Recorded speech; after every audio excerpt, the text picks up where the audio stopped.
Welcome back, everyone. We're diving into a really fascinating case today. It involves the Science of Identity Foundation, SIF? yeah, SIF, Hmm. and their founder, Chris Butler, who also goes by Jagadguru Siddhaswarupananda Paramahamsa. Quite a mouthful. Yeah, that's a long one. But anyway, what makes this really interesting is the connections between SUF and this company, QNET. It's a multi-level marketing company that a lot of people have accused of being a pyramid scheme. Yeah, it's an interesting mix for sure. A religious movement and a business enterprise, Mhm. all tied together. Right, and we've got a ton of sources for this one. Legal documents, investigative reports, forum posts from people involved in both SEF and QNET, and even some letters written by Chris Butler himself. Wow. Sounds like we've got a lot to unpack. We do. Our mission today is to figure out just how connected these groups really are, and we'll be looking at some key players too, like Tulsi Gabbard, Joseph Bismarck, and Wiedzy as Warren. Those are some big names, Ah, especially with the political connection. exactly. It's going to be wild. So let's just jump right in. Where do we even begin? I guess with Chris Butler. Seems like a good place to start. Yeah, he's the head of SIF, Right. seen as a spiritual leader by his devotees. That's right. But he's also got this controversial past, accusations of being a cult leader, and even a history of drug trafficking. It's a bit of a contradiction. Yeah. Wow. Drug trafficking. That's pretty serious. It is, and it gets even weirder. He talks about simple living and detaching from material things, but he lives in a massive mansion. So not exactly walking the walk. Not really. There are also reports that he controls a lot of his followers' lives, Like, what do you mean? like dictating who they marry, what jobs they take, even who they're friends with. Whoa, that's a lot of control. It is. And that's where a lot of the cult accusations come from. People feel trapped, unable to make their own choices. And leaving the group isn't easy. Not at all. Former members have talked about how isolating and controlling SIF can be, how hard it was to get back to normal life afterwards. That's pretty intense. Okay, Hmm? so let's talk about their involvement in politics, specifically in Hawaii. That's a whole other can of worms. Right. They started their own political party, the Independence for Godly Government. And a few SIF members got elected to public office too, including Tulsi Gabbard and her parents. Yeah, I remember hearing about that. It raised a lot of eyebrows. People wondered if they were serving their constituents or following Butler's orders. Exactly. There's definitely a potential conflict of interest there. So it sounds like SUF was really looking to gain influence within the political system, regardless of party lines. That seems to be the case. It's a pretty smart strategy if you think about it. Yeah, Not just aiming for short-term wins, but laying the groundwork for long-term power. yeah, long game for sure. And speaking of Tulsi Gabbard, she's got this image as a progressive Democrat, but some of her views don't quite line up with that. It's complicated. She was the first Hindu U.S. representative, Hmm. which is pretty significant.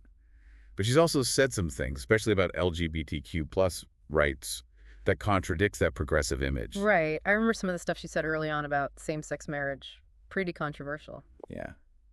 And it seems like those views were heavily influenced by her upbringing in SIF, which has historically held some pretty anti-LGBTQ plus beliefs. So it's hard to tell what her personal beliefs are versus what's influenced by SIF. Exactly. No. And then you add in her connections to people like Bashar al-Assad, it gets even murkier. Yeah, definitely a lot of layers there. And she still considers Chris Butler her guru dev. That connection can't be ignored. You're right. Critics point out instances where her political decisions seem to line up with SIF's interests, even when those decisions go against what her constituents wanted. So potential conflict of interest again makes you wonder about her motivations. It does. Okay, so we've got Chris Butler and Tulsi Gabbard. Now let's bring in Joseph Bismarck and Vijay S. Warren.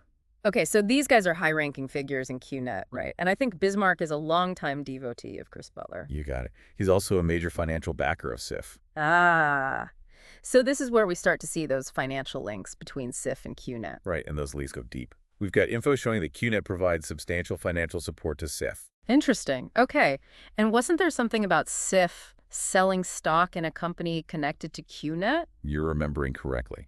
A huge chunk of SIF's profit in 2012 came from selling stock in Healthy's Inc., which is the parent company of Down to Earth. And guess who owns Down to Earth?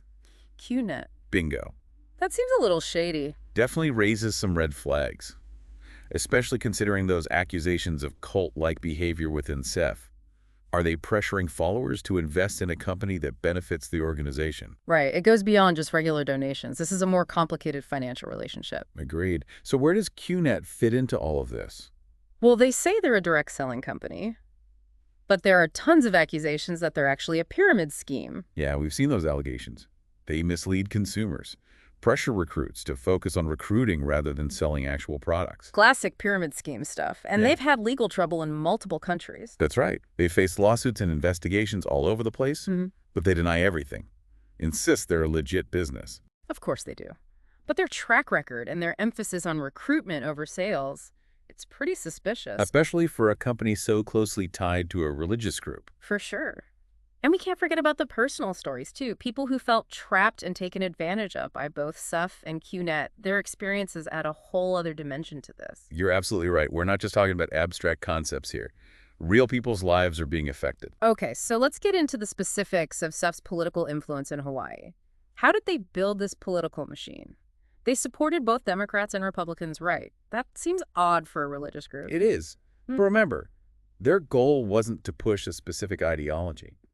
Mike Gabbard himself admitted that SIF's main objective was to gain influence within the political system. So it was about power more than anything else. Exactly. They were playing the long game, strategically placing their people in positions of power, no matter the party affiliation. And they were really successful, especially with the Gabbard family. Yeah, Mike Gabbard, he was a devoted follower of Chris Butler, became a state senator. His wife, Carol, also deeply involved in SIF. She got a seat on the Board of Education.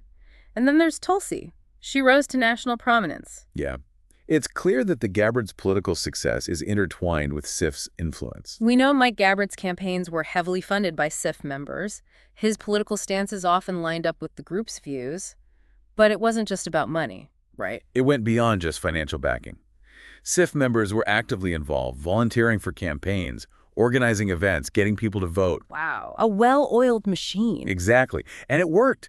They established a real presence in Hawaiian politics. But that success has sparked controversy, too. Some people say that SIF-backed politicians are more accountable to Chris Butler than they are to the people they represent. Yeah. There are definitely concerns about potential conflicts of interest. Is there any evidence to back that up? Oh, yeah. There are cases where Mike Gabbard's political decisions aligned perfectly with SIF's interest, even when those decisions went against what his constituents wanted. Like what? His stance on same-sex marriage is a prime example. He consistently voted against it, even though most Hawaiians supported marriage equality. And that matched up with SIF's views at the time, right? Exactly. It raises questions about whether SIF was influencing his political decisions, maybe even at the expense of what was best for the public. That's a pretty big deal. Okay, so let's move on to the accusations against SIF itself. It's not just about their political ties. There are accusations of cult-like behavior and potential financial impropriety. And those accusations are coming from multiple sources, not just a few disgruntled ex-members. We've got legal documents, investigative reports, personal accounts. It all paints a pretty disturbing picture of how SIF operates. There was that defamation lawsuit that SIF filed against a New Zealand politician. He called them a cult publicly, and SIF went after him pretty aggressively. Seems a little extreme, don't you think? It does. Why go to such lengths to silence one critic? It's like they're trying to protect their image at all costs, control the narrative. They've also been accused of harassing people who speak out against them, even going after their families. It's a pattern of intimidation, trying to shut down any kind of dissent. That's really messed up. What about the personal accounts from people who left S? What kind of environment did they describe? They talk about a highly controlled environment where Chris Butler's authority is absolute, and followers are pressured to conform to these strict rules. Like what kind of rules? They say they were told who they could marry, what careers they could have, even how they were supposed to think. Wow, that's a lot of control over someone's life. And leaving the group is traumatic. Absolutely. People get ostracized, cut off from their families and friends. It's really tough. The level of control that these ex-members describe is alarming, and these accusations have been around for decades, coming from different sources. Yeah. It makes you think that maybe SIF really is operating more like a cult than a legitimate religious organization. Yeah. The evidence is pretty compelling. Of course, SIF denies all of this. They say they're a peaceful, spiritual group, respect individual freedom and all that. But the evidence we've seen suggests otherwise. Right. Actions speak louder than words. Okay.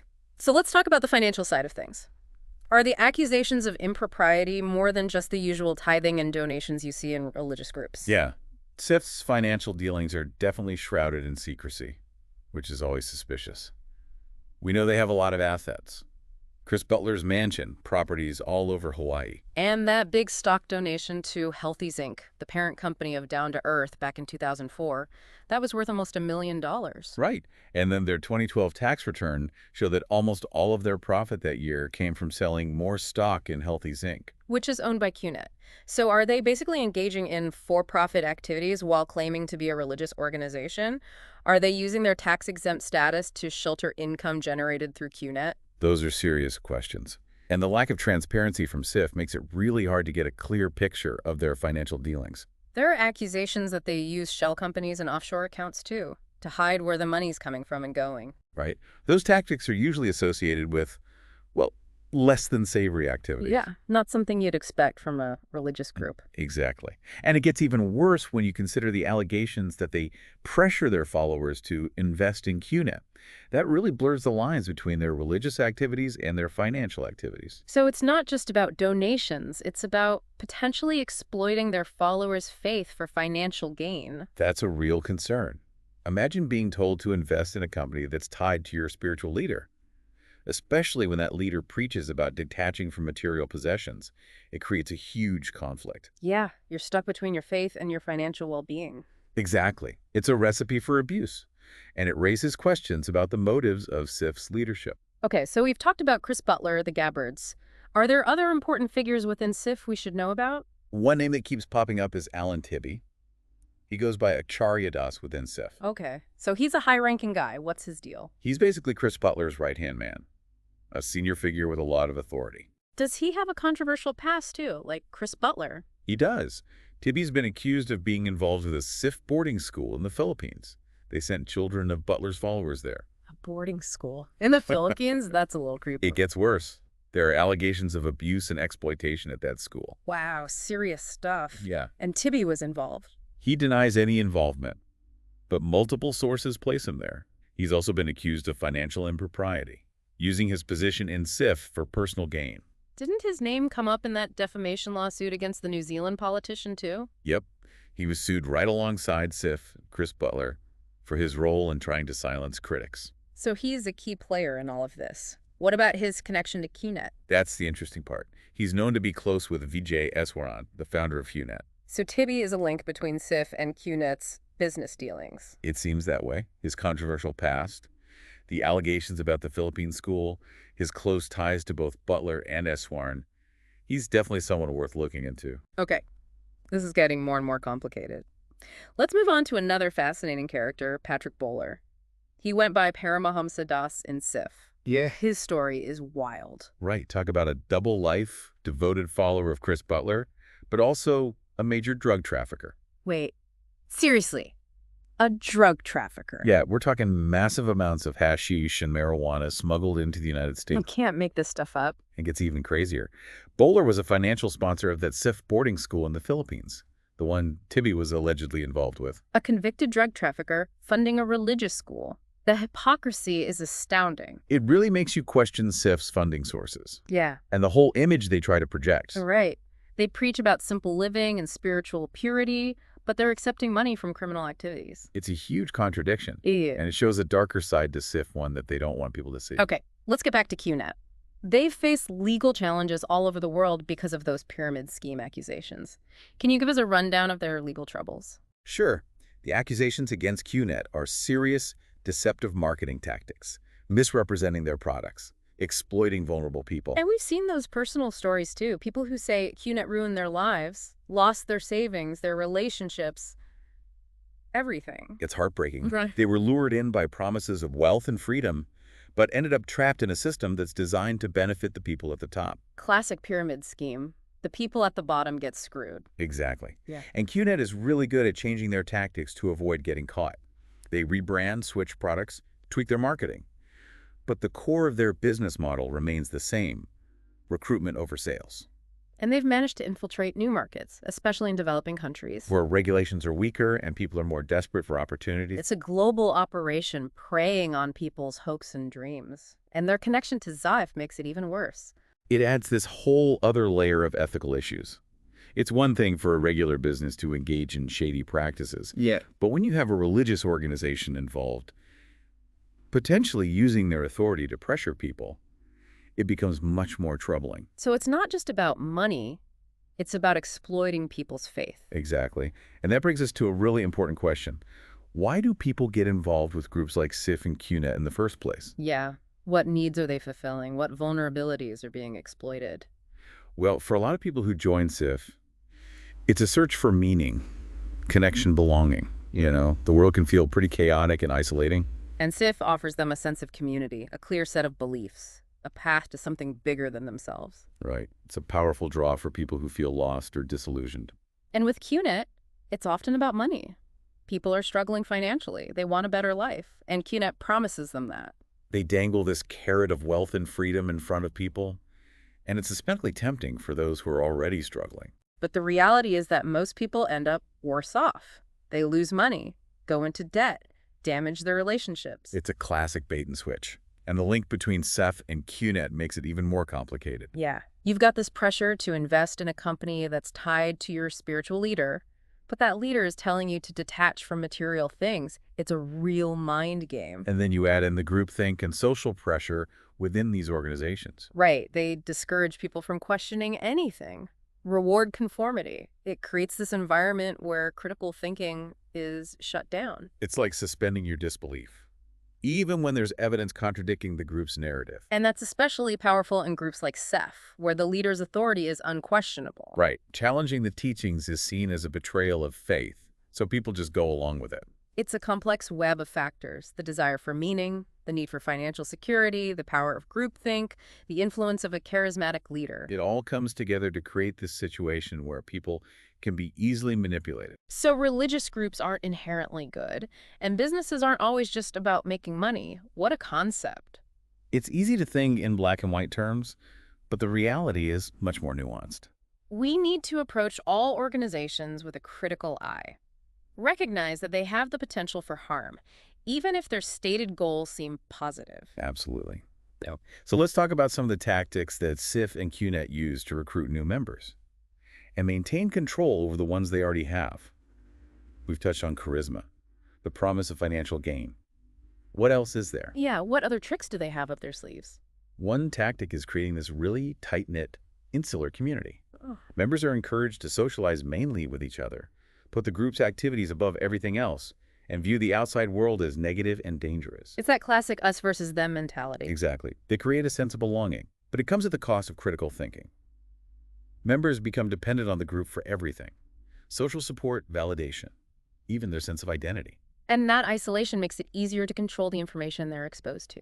Right. They only get the group's perspective, their interpretation of events, and any opposing viewpoints are dismissed as lies or attacks. It's like thought control, shaping their worldview by limiting their access to different ideas. And it goes beyond just information. SIF has been accused of controlling almost every aspect of their members' lives. Like what? Their careers, Mm-hmm. their relationships, what they eat, what they wear, everything. It's all about obedience to Chris Butler and his teaching. Right. Members are expected to surrender their autonomy, conform to the rules, and prioritize SIF's interests above their own. And if they try to leave? It can be devastating. Mm. They face ostracism, harassment, intimidation. We've heard so many stories from ex-members about how hard it was to escape SIF's grip. It's a reminder that joining a group like this isn't a simple choice, and the consequences of leaving can be really severe. So what are some red flags that people should watch out for? Things that might indicate a group is manipulative or harmful. Well, one of the biggest red flags is a charismatic leader who demands unquestioning loyalty and discourages any kind of dissent. Okay, so watch out for the all-knowing, unquestionable leader. Got it. What else? Be wary of that us versus them mentality. If they're constantly telling you that outsiders are enemies or trying to keep you from talking to people outside the group, that's a sign something's not right. So isolation and demonizing outsiders, check. Any other warning signs? Yeah, beware of groups that make grandiose promises, whether it's spiritual enlightenment, financial wealth, or some perfect world. If it sounds too good to be true, it probably is. Good advice. Always be skeptical of those kinds of promises. What about how a group treats its critics? That's a huge one. If they react to criticism with anger and aggression, try to silence dissenters, or smear anyone who speaks out against them, that's a major red flag. So healthy organizations should be open to feedback and criticism. Right, exactly. And finally, trust your instincts. If something feels off, If you're being pressured or you feel like you're being manipulated, walk away. Hmm. Your well-being is more important than any group. Those are really helpful tips. Yeah. And they apply to any group, Right. not just cults or pyramid schemes. You got it. Political movements, social clubs, even workplaces. These red flags can pop up anywhere. It's important to be able to critically evaluate any group you're thinking about joining. Okay, so we've talked about accusations, tactics, key players. What are the bigger implications of this whole SIF and QNET story? What does it tell us about belief power and vulnerability? It shows how easily our need for meaning and belonging can be manipulated. SIF offers people a sense of purpose, community, a path to spiritual enlightenment. But it comes at a price: individual autonomy, a rigid belief system, and potential exploitation. And QNET preys on the desire for financial security, the hope for a better life, but their promises often lead to financial ruin and hardship. And the connection between these two organizations, the way they intertwine faith and finance, raises some really unsettling questions about the nature of belief and exploitation. It's a reminder that even groups with seemingly positive goals can be incredibly harmful. We need to be cautious, skeptical, no matter how appealing a group might appear. Absolutely. And never underestimate the power of power itself. Whether it's spiritual, political, or financial, it can be used for good. But it can also be used to control, manipulate, and exploit. So as we continue to unpack this situation, let's keep in mind the human cost, the individuals whose lives have been affected by SIF and QNET. Their stories are a powerful reminder of the importance of critical thinking, holding powerful institutions accountable, and creating a world where people are empowered to make informed choices and pursue their dreams without fear of exploitation. Okay, let's shift gears a bit and talk about the legal challenges that SIF and QNET have faced over the years. We know QNET has been hit with a ton of lawsuits and investigations for operating as a pyramid scheme. Yeah, their legal troubles are pretty extensive, spanning multiple countries. They've been accused of deceptive marketing practices, money laundering, the whole 9 yards. And it's not just government agencies going after them. There are class action lawsuits from people who say they were financially harmed by QNET's practices. Right. Those lawsuits have had some success. In some cases, QNET has had to pay fines, shut down operations, even face criminal charges. But they've also managed to avoid prosecution by exploiting legal loopholes, challenging jurisdictions, and using really aggressive legal tactics to silence their critics. It's like a game of whack-a-mole. They're constantly adapting and moving to stay ahead of the law. And their connection to SIF complicates things even further. Right. They try to use SIF's religious status as a shield, claiming that their business activities are part of a spiritual mission. It's a pretty cynical strategy, using religion to deflect criticism and protect themselves from legal scrutiny. And it's worked to some extent. SIF's religious status has made it harder for law enforcement to go after them. It really highlights how blurry the lines can get between religious freedom, business practices, and legal accountability. And then you factor in QNET's global reach. They're operating in so many different countries, targeting vulnerable populations. It's a massive challenge for law enforcement and regulators. Okay, let's delve into some specific legal cases that QNET has faced. What are some of the most notable ones? Well, one of the biggest ones happened in India back in 2013. Indian authorities launched a huge investigation into QNET, accused them of running this massive pyramid scheme that defrauded thousands of investors. So this wasn't just a slap on the wrist. This was a serious crackdown. Absolutely. There were arrests, asset seizures, accusations of money laundering. It was a big deal. And it exposed QNET's business model for what it really was: the aggressive recruiting, the dubious product claims, the financial losses. And it wasn't just India. They faced similar challenges in Sri Lanka, Indonesia, Rwanda, even the United States. So it was a global pattern of accusations, pyramid schemes, deceptive marketing, financial exploitation. Exactly. And the personal stories from people who got caught up in QNET's web, they were remarkably similar, no matter where they were from. It shows that these schemes prey on universal human desires: the need for financial security, the hope for a better life. But QNET didn't just sit back and take it. They fought back, using every legal trick in the book to defend themselves. Like what kind of tricks? They would challenge the jurisdiction of courts, argue that the offenses happened in a different country, or that local laws didn't apply to their business.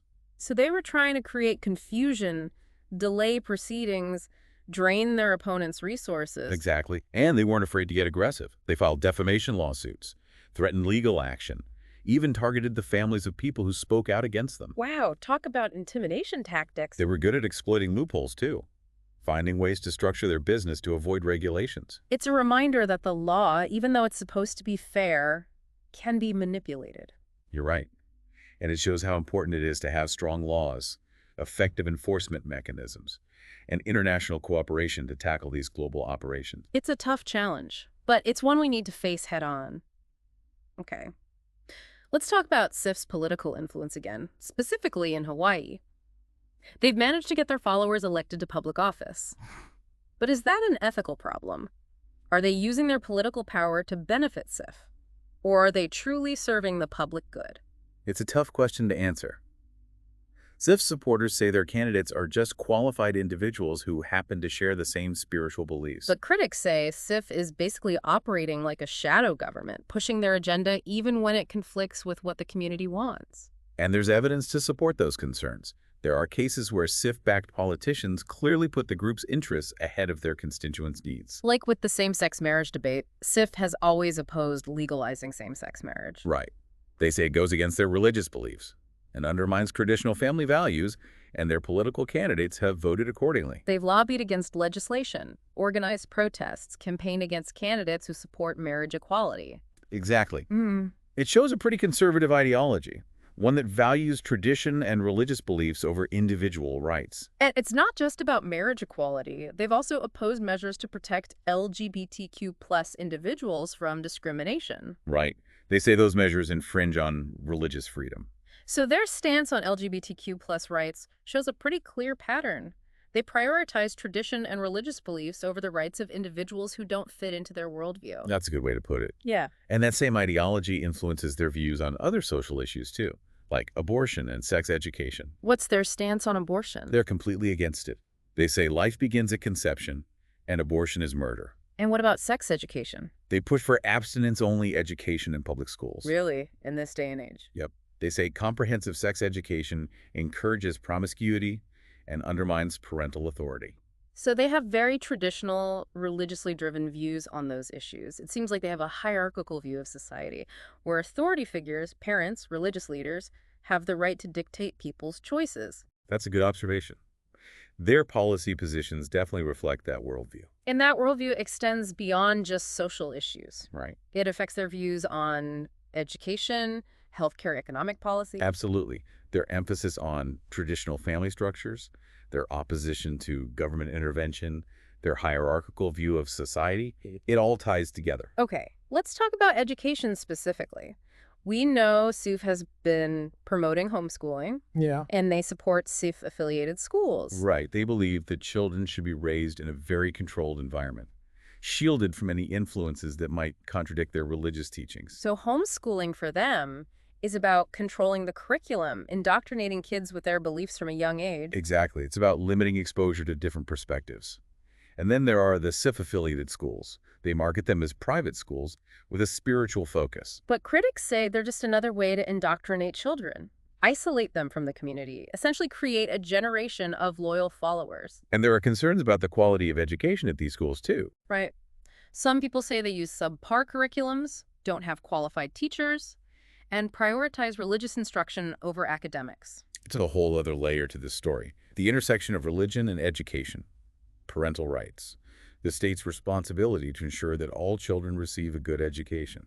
Definitely a lot to unpack there. Okay, let's circle back to the relationship between SIF and QNET. We've established that they have close financial ties, overlapping leadership, even shared properties. But what's the nature of the relationship? Is it a win-win partnership? Or is one organization taking advantage of the other? That's the million-dollar question. It's hard to say for sure because both organizations are so secretive, but the evidence we have suggests it's a bit of both, a partnership and exploitation. Well, we know that QNET executives donate a lot of money to SIF. They fund their properties, their political activities. Right, so SIF is definitely benefiting from QNET's money. And QNET benefits from SIF's religious legitimacy and their network of devoted followers. Exactly. They use SIF's spiritual authority to promote their business, recruit new members, and deflect criticism. So there's a mutually beneficial aspect to their relationship. But there's also evidence that QNET is exploiting SIF and its followers. How so? There are allegations that SIF leaders pressure their members to invest in QNET, even when those investments are risky or outright scams. And QNET uses SIF's religious status as a shield, claiming that their business is part of a spiritual mission. Right. It's a way to silence critics, make them look like they're attacking religion. It's a pretty clever strategy, and it's worked, at least to some extent. Yeah, it's made it harder to investigate them and created a lot of bad press for anyone trying to expose the QNET connection. So the relationship between SIF and QNET is this tangled mess. Financial ties, overlapping leadership, shared properties, mutual benefit, potential exploitation. It's complicated, Mm-hmm. but it's a reminder that organizations can find common ground, especially when there's money, power, and influence involved. And that we need to be wary of potential abuse, even in groups that promote spiritual values or financial success. Absolutely. Okay, but let's talk about how the media has covered this whole SIF and QNET story. Yeah. What's been the media's take on all of this? Well, the coverage has been pretty sporadic and often superficial. So they haven't gotten a lot of attention. Not really. They've mostly been treated as fringe groups, not serious threats. Which has allowed them to operate under the radar, recruit new followers, expand their influence. Exactly. And there are a few reasons for this lack of media attention. One is just the complexity of the story. It's hard to wrap your head around all the different organizations, the individuals involved, the financial dealings, the legal battles. It's a lot to untangle. Yeah, it's not an easy story to tell. And then there's the issue of SIF's religious status. Journalists are often hesitant to criticize religious groups. They don't want to be accused of bigotry or intolerance. So SIF gets a certain level of protection because of their religious status? Exactly. And then there's the problem of access. Both SIF and QNET are incredibly secretive. Mm-hmm. They control the flow of information, make it hard to get to their leaders. And they've been known to use aggressive tactics to silence journalists who try to investigate them. Right? Threats, harassment, smear campaigns. The whole 9 yards. So journalists face a lot of obstacles when trying to cover this story. It's no wonder that the coverage has been so limited. It's a real shame, because these organizations are operating with very little scrutiny. It's a reminder that the media has a responsibility to hold powerful institutions accountable. And we need to support investigative journalism, demand more critical coverage of controversial topics, challenge those who try to suppress information. Absolutely. Okay, let's wrap up this deep dive by talking about some broader lessons we can learn from the SIF and QNET story. What does it tell us about belief power and vulnerability? I think one of the biggest lessons is that even seemingly harmless organizations can have a dark side. SIF presents this image of peace and spiritual enlightenment, but beneath that is a history of controversy, accusations of abuse, and this disturbing connection to QNET. And QNET, with their promises of financial freedom, might seem appealing to people who are struggling, but their business model is ethically questionable, and they've left a lot of people financially devastated. Right. And the way these two organizations are intertwined, it shows how our basic human desires for meaning, belonging, security can be exploited. It's a reminder that we should always be skeptical, question assumptions, trust our gut instincts. If something feels wrong, if a group seems too good to be true, if you feel pressured, walk away. And this story also highlights the importance of critical thinking, questioning what you're told, seeking out different perspectives, not just accepting things at face value. Right. We need to be able to analyze information, evaluate sources, and resist the temptation to fall for easy answers. And we need to be aware of the tactics that manipulative groups use, the ways they recruit followers, control information, silence dissent. Recognizing those tactics is crucial for protecting ourselves and others. So this story is a reminder that people are still searching for connection, meaning purpose, even in a world that feels increasingly divided. And they're searching for financial security, a better life. And while those desires are understandable, they can also make people vulnerable to exploitation. We need to be compassionate, but also cautious. So as we wrap up this deep dive, let's remember the human stories at the heart of all of this. The individuals who have been impacted by the actions of SIF and QNET. Their experiences are a powerful reminder of the importance of critical thinking, holding powerful institutions accountable, creating a world where people are empowered to make informed choices and pursue their dreams without fear of exploitation. It's been quite the deep dive. So much information, some disturbing accusations, and it feels like we've only scratched the surface. But before we go, I want to touch on something we've seen a lot, in this case, exploitation. Yeah, that's a major theme here. Both with SIF and QNET, it comes back to those power dynamics, how people are manipulated, the way spiritual guidance gets twisted for personal gain. And what's really unsettling is how SIF uses their religious authority to silence anyone who criticizes them. Right.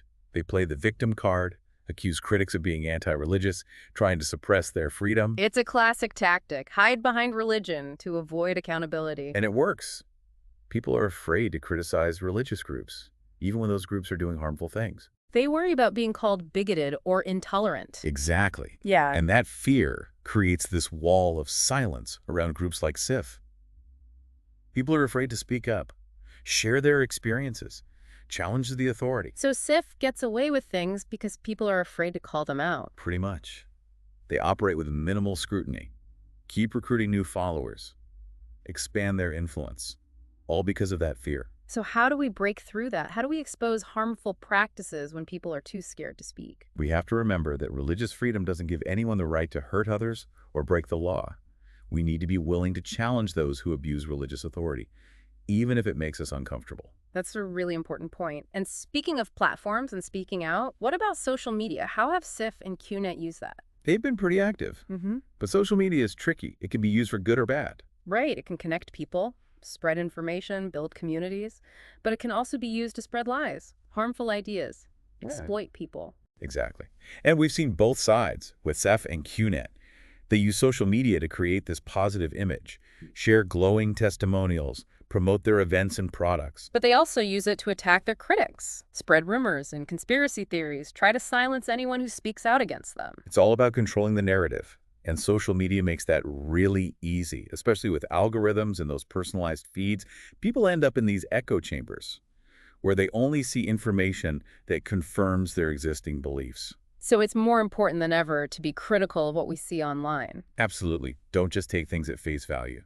Question everything. Seek out different perspectives. Be skeptical of anyone trying to control the information you're getting. Okay, so as we wrap up, what are the key takeaways from this deep dive into SIF and QNET? Well, one of the biggest ones is that appearances can be deceiving. SIF might look like a peaceful spiritual group, but underneath that is a history of controversy, allegations of abuse, and this unsettling link to a potentially exploitative business. In QNET, with their promises of financial freedom, they might seem appealing at first, but their business model raises a lot of ethical red flags, and they've left a trail of financial devastation in their wake. Right, and the way these two organizations are connected, it shows how easily our desire for meaning, belonging, and security can be manipulated. So we need to be cautious. Think critically. Trust our instincts. If something feels off, if a group seems too good to be true, if you feel pressured, walk away. You don't be afraid to ask questions. Yeah. Do your research. Seek out different perspectives. Don't just accept things at face value. This whole case highlights how important it is to be aware of the tactics that manipulative groups use, the ways they recruit followers, control information, silence dissent. Recognizing those tactics can help us protect ourselves and others from being exploited. So even in a world that feels increasingly divided, people are still searching for connection, meaning purpose and financial security. And those desires, while they're fundamentally human, can be used against us. We need to be compassionate, but also cautious. We've covered a lot of ground in this deep dive. We've explored some disturbing accusations, uncovered some questionable practices, and it's clear that there are still a lot of unanswered questions. But as we wrap up this episode, we want to acknowledge the human cost of this story. The people whose lives have been impacted by SIF and QNET, their experiences remind us why it's so important to be critical thinkers, hold powerful institutions accountable, and create a world where everyone can pursue their dreams without fear of being exploited. That's it for today's deep dive. Thanks for listening.